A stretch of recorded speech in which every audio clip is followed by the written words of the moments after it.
प्रणाम। जय श्री राधे, जय श्री कृष्णा। सनातन धर्म की जय। सनातन धर्म से जुड़े हुए सभी हरि भक्तों को प्रणाम, जय श्री राधे। श्रावण मास की हार्दिक शुभकामनाएं आप सभी को। और आज का जो महात्म्य है, आज की जो कथा है, वो मैं आपको सुनाने जा रहा हूँ। तीज हरियाली, जिसको श्रावणी तीज भी कहा जाता है।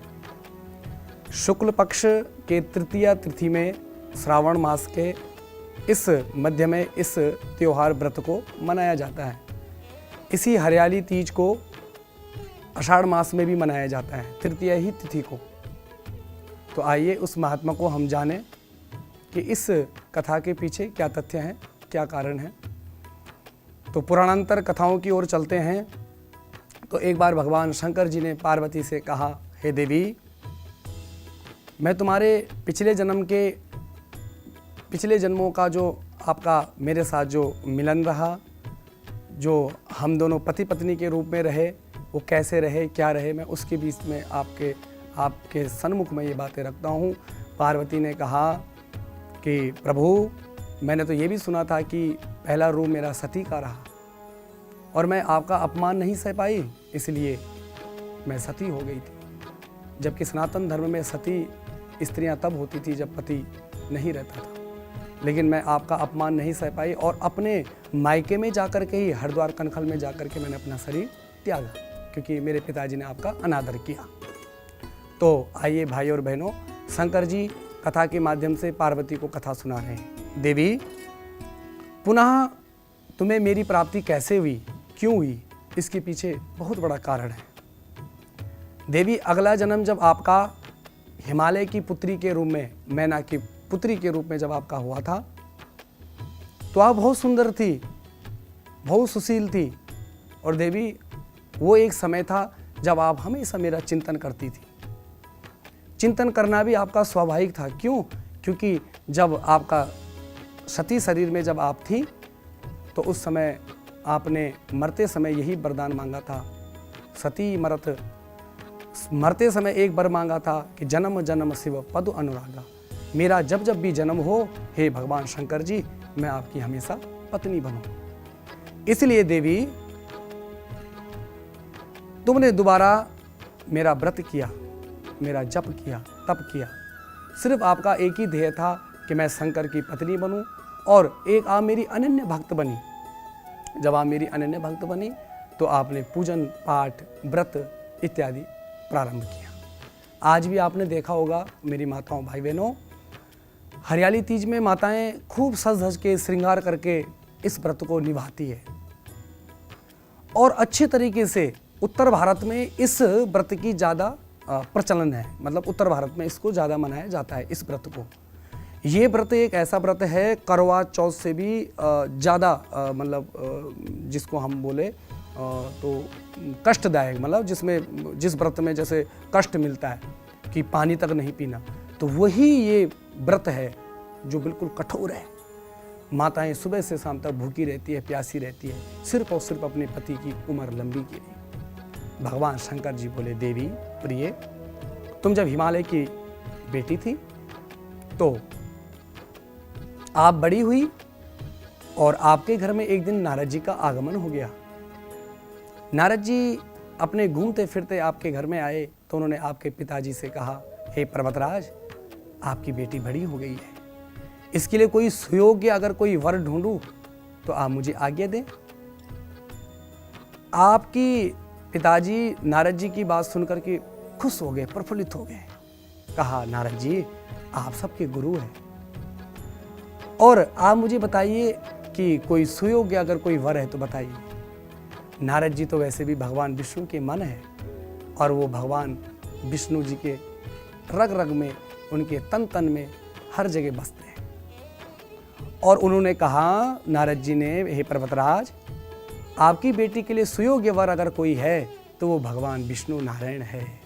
आहा, क्यों? क्योंकि नारायण भगवान सुंदर है और आपकी बेटी भी सुंदर है। इसलिए अगर आप मेरी बात मानो तो हे पर्वतराज, अपनी बेटी का जो विवाह है, जो हाथ है, वो आप नारायण के हाथों में दे दीजिए। ये बातें नारायण के पास जाकर के नारद जी ने पूरी वृत्तांत कथा सुना दी कि प्रभु, आपके लिए मैं रिश्ता लेके आया हूँ और एक पार्वती है जो हिमालय राज की बेटी है, उसके साथ आपका विवाह संपन्न होना है। तो अब देखिए मेरी माताओं क्या हुआ, जैसे ही ये बात हुई और पार्वती को पता चल गया कि मेरा विवाह किसी अन्य के साथ होने वाला है, जबकि मेरा तो प्रण है पिछले जन्म से भी कि मैं अगर पत्नी बनूंगी तो भगवान शंकर की बनूंगी, लेकिन यहां तो कुछ और ही हो रहा है। दुखी हो गई पार्वती, दर दर भटकने लग गई, हे भगवान मैं कहाँ जाऊं, मैं क्या करूं। सहेलियां मिल गई, सहेलियों ने कहा पार्वती क्यों दुखी है।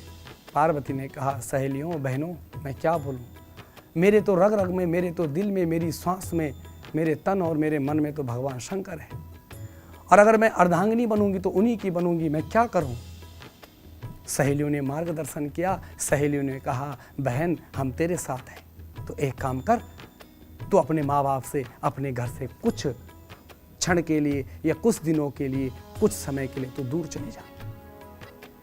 और सहेलियों के कहने पे पार्वती चली गई जंगल की ओर। ऐसी जगह चली गई, ऐसी जगह चली गई कि पर्वतराज ने पूरे विश्व को, पूरे ब्रह्मांड को छान लिया, लेकिन बेटी नहीं मिली।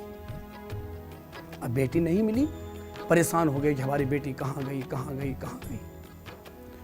उस पार्वती ने उस जंगल में, उस गुफा में, उस जगह में जहाँ पे वे रह रही हैं, वहाँ पे इसने एक शिवलिंग का निर्माण किया, क्योंकि इसके तो प्राण में भगवान शिव बसते हैं और हमेशा शिव जी का अभिषेक करती थी, जल डेली चढ़ाती थी, ओम नमः शिवाय, ओम नमः शिवाय, ओम नमः शिवाय, तन और मन से, कि अगर हे शंकर भगवान सचमुच में आप सच्चे हो तो आपकी ही मुझे प्राप्ति हो और आप ही मेरे पति बने।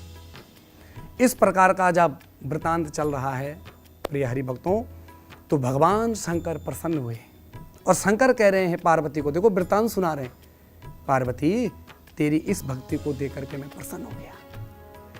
जब मैं प्रसन्न हो गया तो तेरे पिताजी भी बेचैन थे, तेरी माँ भी बेचैन थी कि हमारी बेटी कहाँ गई, कहाँ गई, कहाँ गई।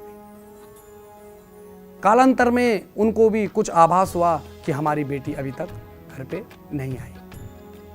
समय अनुसार कथा के माध्यम से बेटी का पता चला, बेटी मिली, तो शर्त एक थी। उस पार्वती ने कहा माँ पिताजी को कि मैं तुम्हारे घर, मतलब अपने घर तभी आऊंगी पिताजी, हे मेरी माताजी, अगर आप मेरा विवाह शंकर के साथ कराओ। कहीं ना कहीं पर्वतराज ज्ञानी थे, ध्यानी थे, तो पर्वतराज ने कहा कि मुझे चिंता है कि कहीं विष्णु बरात लेके ना आए। लेकिन कहीं ना कहीं नारद जी ने भी बीच में, फिर जैसे पहले नारद जी बीच में आए थे वैसे नारद जी आए, और पार्वती की माँ ने कहा हिमालय से कि हे पतिदेव ऐसा मत करो, जहाँ बच्चों की खुशी होती है, जहाँ हमारी बेटी की खुशी है, वहाँ उसका रिश्ता तय करना चाहिए। आहा, भगवान की इतनी बड़ी कृपा हुई मेरी माताओं भाई बहनों कि भगवान शंकर की कृपा से बेटी अपने घर में आई और सुंदर उसने फिर अपने भगवान शंकर का पूजन किया, तप किया, जप किया।